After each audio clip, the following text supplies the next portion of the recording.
Hello जी, कैसे हो सारे। This is Sudarshan. स्वागत है आपका 100 बिट दर्श के और एक नई वीडियो में। तो आज की वीडियो में हम क्रिएट करने जा रहे हैं एंगुलर क्रड ऐप। इससे पहले मैं हमारे चैनल के ऊपर स्प्रिंग बूट क्रड ऐप बना चुका हूं। उसके अंदर हमने spring boot as backend technology use किया था, JSP as a front end technology use किया था, और वो भी as a project, mini project हमने क्रिएट किया था। तो अभी तक आपने हमारी वो वीडियो भी नहीं देखी है तो वो भी वीडियो हमारे चैनल के ऊपर जाकर देख सकते हो। उसके लिंक मैं डिस्क्रिप्शन में दे दूंगा। तो इस वीडियो के अंदर हम क्रिएट करने जा रहे हैं एंगुलर का क्रड ऐप। उसके अंदर हम यूज़ करेंगे Angular as a front end technology, Spring boot as a back end technology and Postman as the REST API tool. So अभी तक आपने इस वीडियो को लाइक नहीं किया तो इस वीडियो को लाइक कीजिए, चैनल को सब्सक्राइब कीजिए। इससे मुझे मोटिवेशन मिलती रहेगी ताकि मैं चैनल के ऊपर नए नए वीडियोस और प्रोजेक्ट्स ला सकूं। So let's get started. पहले तो मैं ओपन कर रहा हूँ मेरी STS4 की आईडी। तो यहाँ पे हम क्रिएट करेंगे हमारा स्प्रिंग स्टार्टर प्रोजेक्ट। तो यहाँ पे डालूंगा मैं एम्प्लॉय क्रड। हम क्रिएट करने जा रहे हैं एम्प्लॉय क्रड। और यहाँ पे मैंने पैकेजिंग का नाम दे चुका हूँ, कॉम डॉट एम्प्लॉय। ग्रुप का भी नाम सेम है। तो यहाँ पे आप जावा वर्जन 17 यूज़ कर सकते हो। तो नेक्स्ट बोलना है और यहाँ पे हमें डिपेंडेंसीज को ऐड करना है। तो आपको ये यहाँ पे मैंने पहले से ही निकाल लिया है डिपेंडेंसीज। आपको लगे ये लॉम्बोक की डिपेंडेंसी, स्प्रिंग डेटा जेपीई की डिपेंडेंसी, ओरेकल ड्राइवर की डिपेंडेंसी। अगर आपके पास माई सिक्वल का डेटाबेस है तो आप माई सिक्वल के ड्राइवर की यहाँ से डिपेंडेंसी सिलेक्ट कर सकते हो। मेरे पास ओरेकल का ड्राइवर है तो मैं ओरेकल की डिपेंडेंसी यहाँ से सिलेक्ट करूँगा।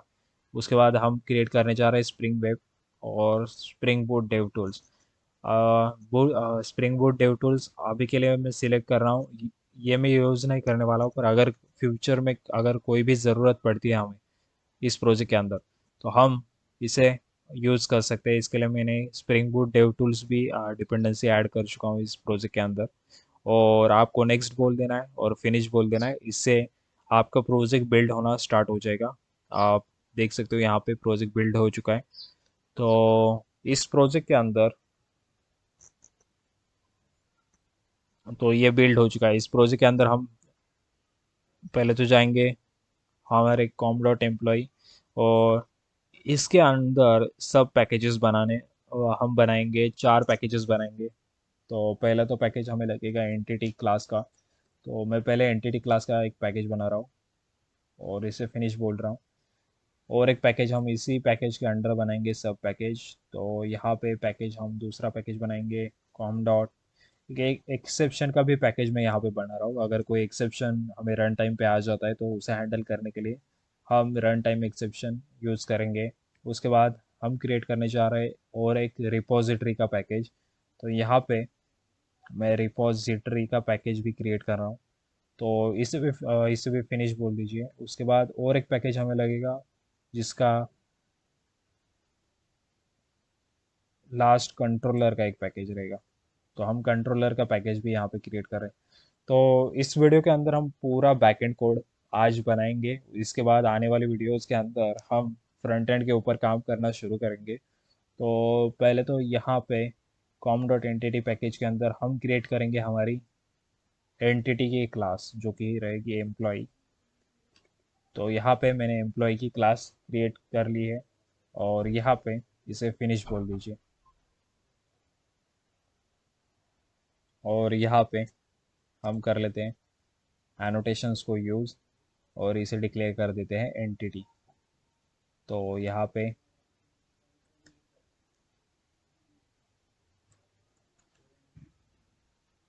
एक मिनट, वापस पैकेज इसे मेवन और अपडेट प्रोजेक्ट बोल दीजिए।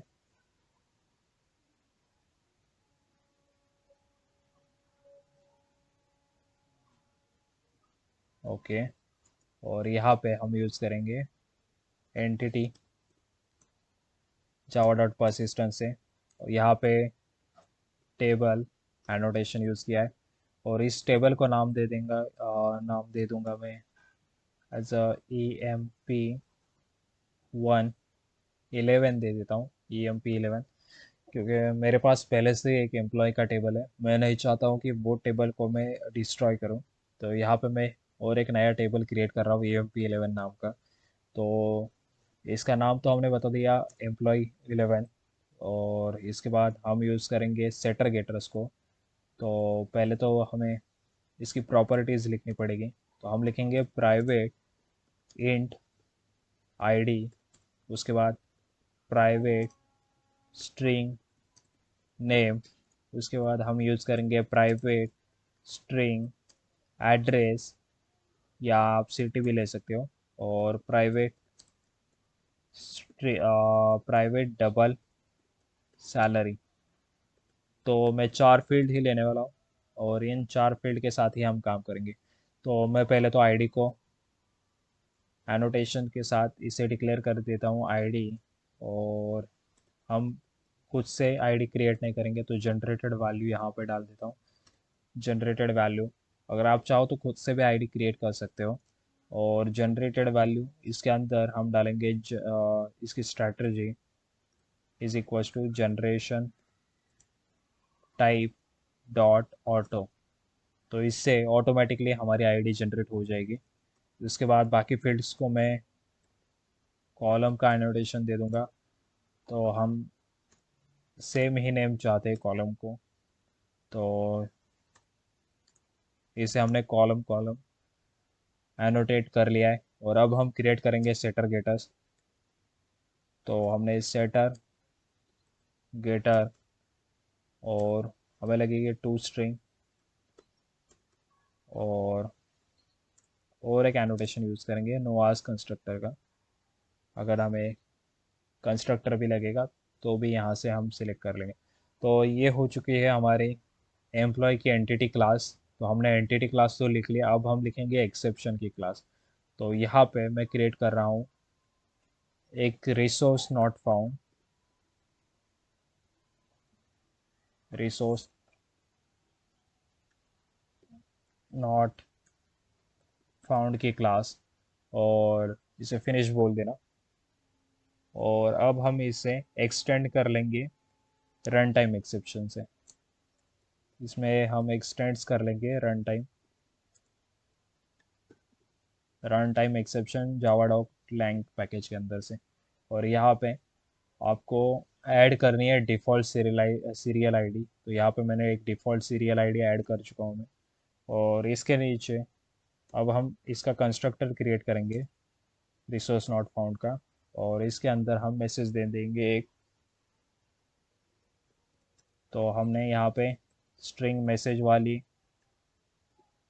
वाला एक कंस्ट्रक्टर यूज़ किया है रिसोर्स नॉट फाउंड का। तो यहाँ पे सुपर मैसेज डन। और हमारा एक्सेप्शन भी हो चुका है। अब हम लिखेंगे हमारी रिपोजिटरी। तो मैं यहाँ पे रिपोजिटरी के अंदर क्रिएट करूँगा एक इंटरफेस, और उसे हम एक्सटेंड कर लेंगे JPA रिपोजिटरी के साथ। तो यहाँ पे क्रिएट कर रहा हूँ एक मैं एम्प्लॉय रिपोजिटरी नाम का इंटरफेस रिपोजिटरी, और इसे फिनिश बोल दीजिए। और यहाँ पे हम कर लेंगे एक्सटेंड्स JPA रिपोजिटरी को। तो यहाँ पे मैंने JPA रिपोजिटरी सिलेक्ट की है, और यहाँ पे पहले फील्ड पे आपको देना है टेबल का नाम, किस टेबल के लिए आप ये रिपोजिटरी यूज़ करने वाले हो, और उसका आईडी का टाइप। तो हम यूज़ कर रहे हैं एम्प्लॉय टेबल के लिए। तो यहाँ पे हम एम्प्लॉय को इंपोर्ट कर लेंगे com.employee.entity पैकेज के अंदर से। और यहाँ पे उस टेबल की आईडी का टाइप बता देंगे जो कि है इंटीजर। और डन। हमारा कॉम डॉट एम्प्लॉय रिपोजिटरी भी हो चुका है। इसके ऊपर रिपोजिटरी को हम एनोटेट कर देंगे रिपोजिटरी के साथ। ये एक रिपोजिटरी है। तो रिपोजिटरी भी हो चुका है हमारा। तो अब हम लिखेंगे हमारी कंट्रोलर को। तो इस कंट्रोलर के अंदर मैं क्रिएट करने जा रहा हूँ एम्प्लॉय कंट्रोलर की क्लास। तो यहाँ पे हमने एम्प्लॉय कंट्रोलर क्रिएट कर चुका हूँ मैं, और इसे फिनिश बोल दीजिए। और इसे हम डिक्लेयर कर देंगे रेस्ट कंट्रोलर। तो हम रेस्ट एपीआई के साथ काम करने वाले हैं, तो हम लिखेंगे रेस्ट कंट्रोलर। इसकी रिक्वेस्ट मैपिंग भी बता देंगे। तो रिक्वेस्ट मैपिंग जो कि है /API वर्जन 1। हम यहाँ पे हमारी एपीआई की वर्जन बता देंगे और हम यूज़ करेंगे क्रॉस ओरिजिन। और क्रॉस ओरिजिन के अंदर हम बता देंगे ओरिजिन, जो कि हम ऐड करने वाले हैं हमारे एंगुलर क्रड के सर्वर की लिंक। यहाँ पे सर्वर का पाथ, तो यहाँ पे लोकल होस्ट ओरिजिन्स आपको देना है, ओरिजिन्स। और यहाँ पे HTTP लोकल होस्ट 4200। तो यहाँ पे मैंने मेरा एंगुलर क्रड की सर्वर के पाथ बता चुका हूँ यहाँ पे। और ये आपको क्यों यूज़ करना है इसकी वीडियो मैंने पहले ही बता दी है, क्योंकि अगर आपको किसी अगर आप ये यहाँ पे यूज़ नहीं करोगे तो आपको कॉर्स पॉलिसी की एरर आ जाएगी। आपके एंगुलर के अंदर आप डेटाबेस से डेटा फेच नहीं कर सकोगे, वहाँ पे आपका कोई भी डेटा नहीं आएगा, क्योंकि कॉर्स पॉलिसी किसी और सर्वर से डेटा जो आ रहा होता है उसे ब्लॉक कर देती है। तो उसे इनेबल करने के लिए हम यहाँ पे क्रॉस ओरिजिन दे देंगे। इससे हमारे एंगुलर से हम यहाँ हमारा जो स्प्रिंग बूट का सर्वर रहेगा लोकल होस्ट 8080 पोर्ट, वहाँ से सारा डेटा हम वहाँ पे फेच कर सकते हैं लोकल होस्ट 4200 पोर्ट के ऊपर। तो इसीलिए हम यहाँ पे क्रॉस ओरिजिन यूज़ कर रहे हैं। तो अब हम लिखेंगे हमारी सारी मेथड्स। पहले तो मैं यहाँ पे एक पब्लिक एम्प्लॉय रिपोजिटरी को एम्प्लॉय रिपोजिटरी का ऑब्जेक्ट क्रिएट कर लेता हूँ और उसे ऑटो वायर कर लेता हूँ, जिससे स्प्रिंग बूट खुद से हमारे लिए इसका ऑब्जेक्ट क्रिएट करके दे देगा। तो यहाँ पे हमने रिपोजिटरी का ऑब्जेक्ट क्रिएट कर चुका हूँ मैं यहाँ पे। और अब हम लिखेंगे हमारी पहली गेट मैपिंग। हम यूज़ करेंगे गेट मैपिंग। और यहाँ पे मैं सेम ही एपीआई लेने वाला हूँ, सारे यहाँ पे एम्प्लॉयज़। और इसके अंदर हम लिखेंगे हमारी public list of employee list of employee. यहाँ पे आपको एम्प्लॉय को इंपोर्ट करना पड़ेगा, उससे पहले हम लिस्ट को इंपोर्ट कर लेते हैं जावा डॉट यूटिल के अंदर से। तो यहाँ पे जावा डॉट यूटिल से मैंने लिस्ट को इंपोर्ट कर लिया। यहाँ पे एम्प्लॉय को इंपोर्ट कर लीजिए कॉम डॉट एंटिटी से। तो यहाँ पे हमने एंटिटी को भी गेट कर लिया। और पहले हम गेट करेंगे ऑल द एम्प्लॉयज़, जो हमारी बाय डिफ़ॉल्ट पहली रिक्वेस्ट रहेगी, वो हम उससे सारे एम्प्लॉयज़ को गेट करने की कोशिश करेंगे। तो यहाँ पे मैंने लिखा है गेट ऑल एम्प्लॉय। और इसके अंदर हम रिटर्न कर देंगे return repository dot find all. इससे हमें सारे एम्प्लॉयज़ की इंफॉर्मेशन मिल जाएगी। तो ये तो पहली मैपिंग कर लिया हमने। अब हम चाहते हैं कि अगर हमें कोई भी एम्प्लॉय को सेव करना है तो हम यूज़ करेंगे पोस्ट मैपिंग। हमने पहले रिक्वेस्ट में तो गेट कर लिए सारे एम्प्लॉयज़, तो इस पोस्ट मैपिंग के अंदर भी मैं सेम ही रेस्ट एपीआई दूंगा। तो एम्प्लॉयज़ एम्प्लॉयज़ यहाँ पे हमने पोस्ट मैपिंग के अंदर भी सेम एपीआई दे दी है। तो यहाँ पे अब हम लिखेंगे पब्लिक। हम स्टोर करना चाहते हैं एम्प्लॉय का ऑब्जेक्ट, तो हम यूज़ करेंगे एम्प्लॉय और सेव एम्प्लॉय।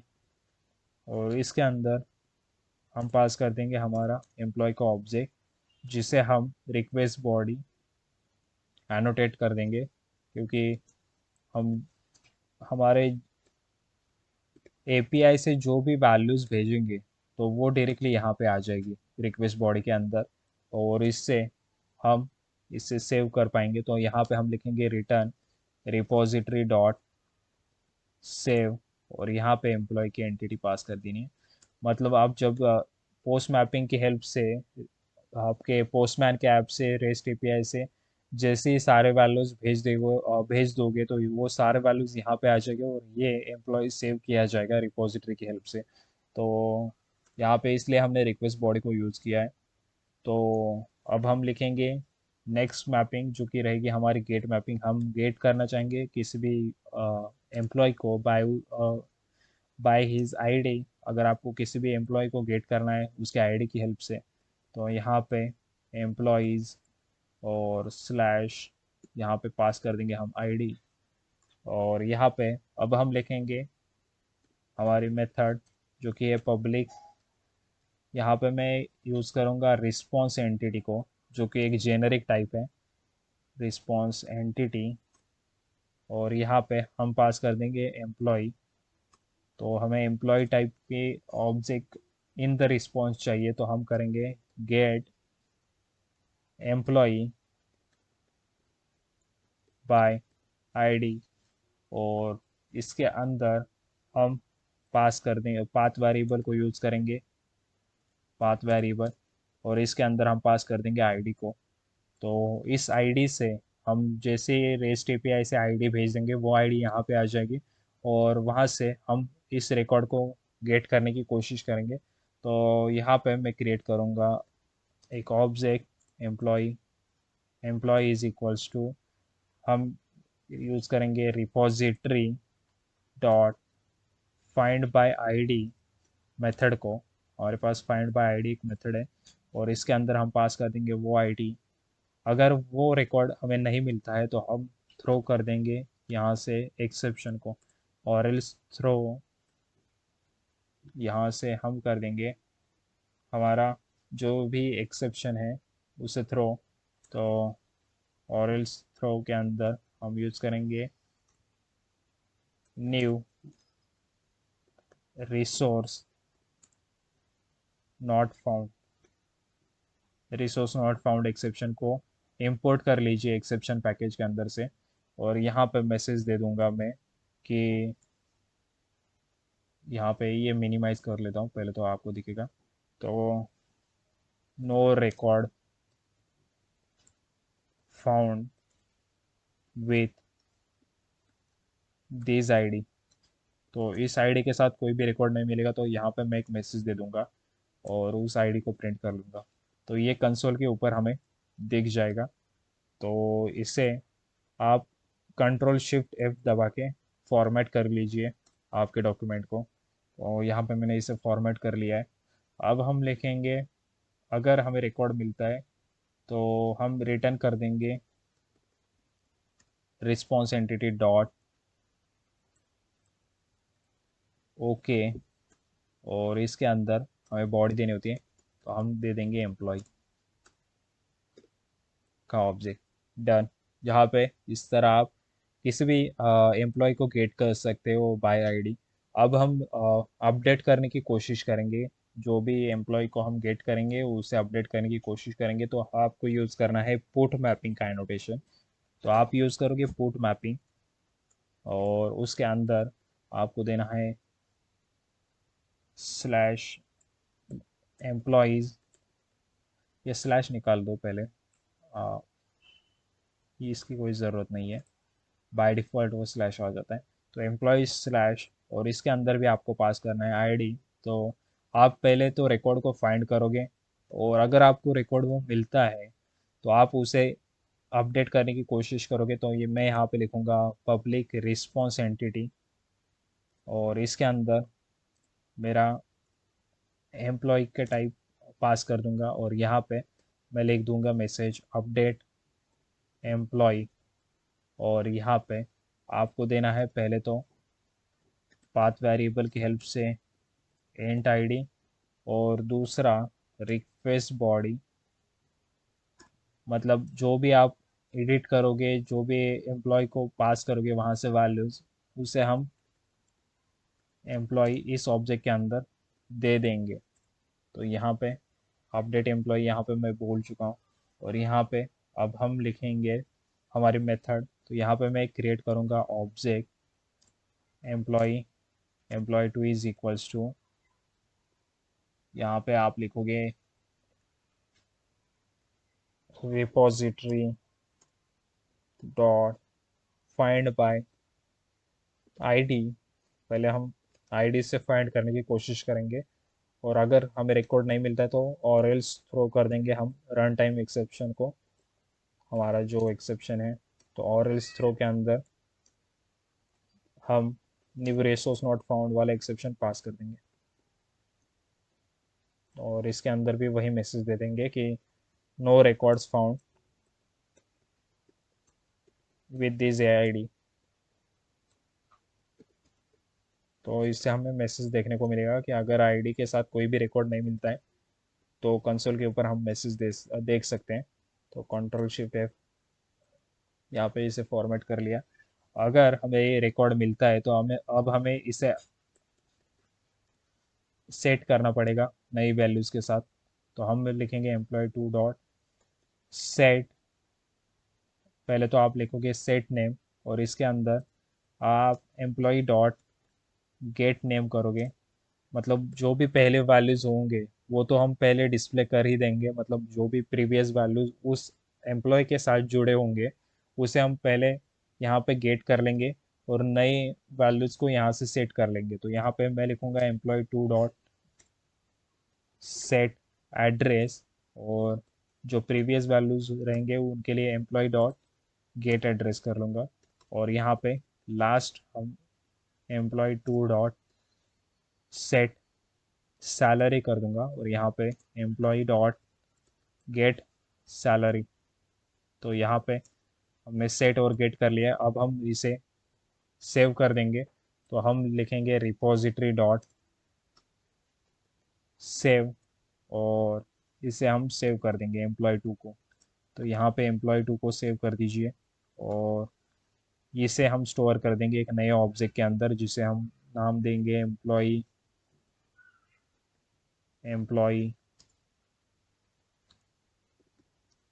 Update employ. यहाँ पे अपडेट एम्प्लॉय दे दूंगा। इस अपडेट एम्प्लॉय के अंदर हम इसे सेव कर देंगे, और इन द रिटर्न हम रिस्पॉन्स एंटिटी को रिटर्न कर देंगे। रिस्पॉन्स एंटिटी डॉट ओके, और यहाँ पे अपडेट एम्प्लॉय को रिटर्न कर देंगे। तो डन, हमने अपडेट भी कर लिया है हमारे एम्प्लॉय को। अब हम लिखेंगे डिलीट मैपिंग। जब आपको किसी भी एम्प्लॉय को डिलीट करना रहेगा तो आप लिखोगे डिलीट मैपिंग।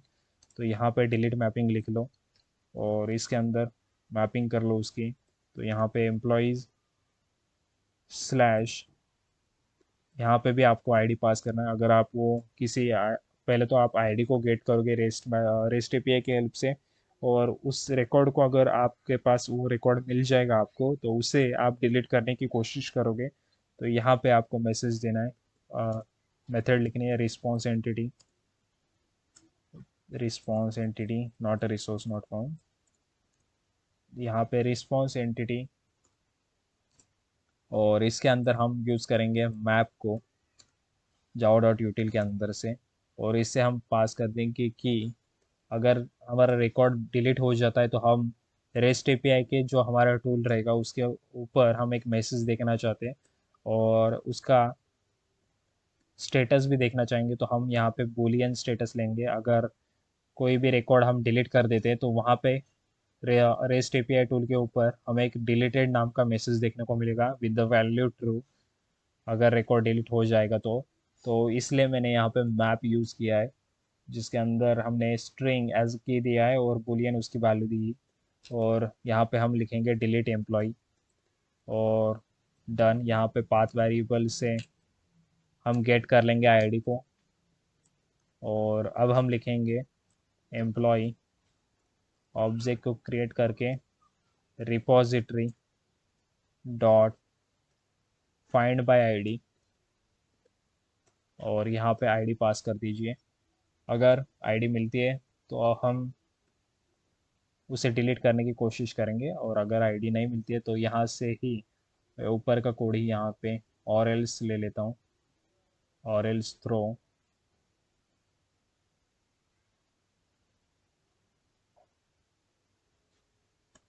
तो यहाँ पे और एल्स को थ्रो कर दीजिए।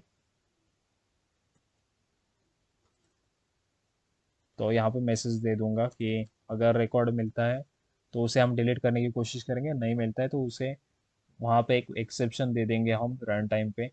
तो अब हम इसे डिलीट करने की कोशिश करेंगे। रिपोजिटरी डॉट डिलीट, आपको देना है डिलीट, और यहाँ पे एम्प्लॉय ऑब्जेक्ट को पास कर दीजिए। इससे आपका ऑब्जेक्ट डिलीट हो जाएगा। और यहाँ पे आपको देना है स्ट्रिंग और एक बुलियन, अब हम लिखेंगे जो मैसेज हमें देना है, तो बुलियन इज इक्वल्स टू, यहाँ पे इसका एक ऑब्जेक्ट क्रिएट करेंगे, रिस्पॉन्स।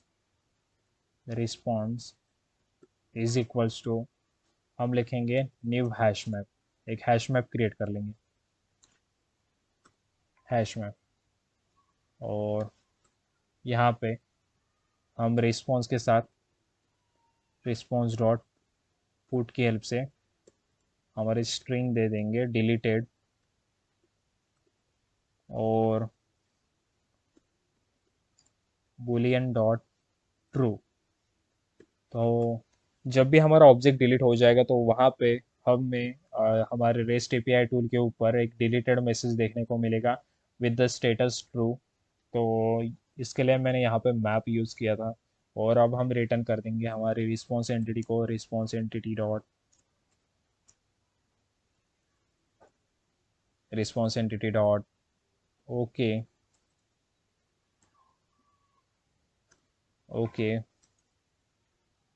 और यहाँ पे मैं पास कर दूंगा ऑब्जेक्ट को, रिस्पॉन्स को। डन। तो हमारा सारा बैकएंड का कोड लिख के हो चुका है। अब हम जाएंगे हमारे एप्लीकेशन डॉट प्रॉपर्टीज़ के अंदर, वहाँ पे हमारी डेटाबेस की सारी कॉन्फ़िगरेशन कर लेंगे। तो मैं जा रहा हूँ सोर्स मेन के अंदर, और यहाँ पे एप्लीकेशन डॉट प्रॉपर्टीज़ के अंदर पहले तो हम सारी हमारे डेटाबेस की कॉन्फ़िगरेशन कर लेते हैं। तो spring dot data source dot driver dot driver hyphen class, और उसका नाम देना है आपको class name is equal to, यहाँ पे ओरेकल, जो भी आपका ड्राइवर का नाम रहेगा वो यहाँ पे दे दीजिए, Oracle dot JDBC dot driver dot Oracle driver. तो यहाँ पे ड्राइवर क्लास की हमने कॉन्फ़िगरेशन तो कर ली। अब हमें लिखना है हमारे डेटा सोर्स का यूआरएल। तो spring dot data source, data source URL. तो इस डेटा सोर्स यूआरएल के अंदर यहाँ पे डेटा सोर्स यूआरएल, यहाँ पे आपके यूआरएल की मैपिंग कर लीजिए। यहाँ पे मैं लिखने वाला हूँ JDBC Oracle thin @local host 1521 ORCL। और यहाँ पे spring dot data source dot user name आपको देना है। तो आप लिखोगे spring dot data source dot user name is equal to आपका जो भी यूज़र नेम रहेगा डेटाबेस का। और उसके बाद spring dot data source dot password, तो यहाँ पे पासवर्ड बता दीजिए, डेटा सोर्स डॉट पासवर्ड। और उसके बाद जेपीए के spring dot JPA dot hibernate dot DDL auto, यहाँ पे क्रिएट बता दीजिए, और आपके डायलेक्ट का नाम भी बता दीजिए। तो यहाँ पे हम लिखेंगे spring dot JPA dot hibernate